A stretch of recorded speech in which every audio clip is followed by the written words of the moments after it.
പൊടിമീശ മുളയ്ക്കണ കാലം,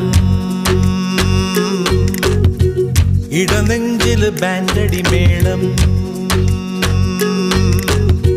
പൊടിമീശ മുളയ്ക്കണ കാലം, ഇടനെഞ്ചില് ബാൻഡടി മേളം.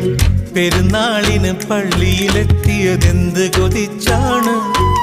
അന്നാ വഴിവരവിന് കാരണം അവളുടെ കരിനീല കണ്ണ്. അവളൊരു ക്രിസ്ത്യാനി പെണ്ണ്. പൊടിമീശ മുളയ്ക്കണ കാലം, ഇടനെഞ്ചില് ബാൻഡടി മേളം.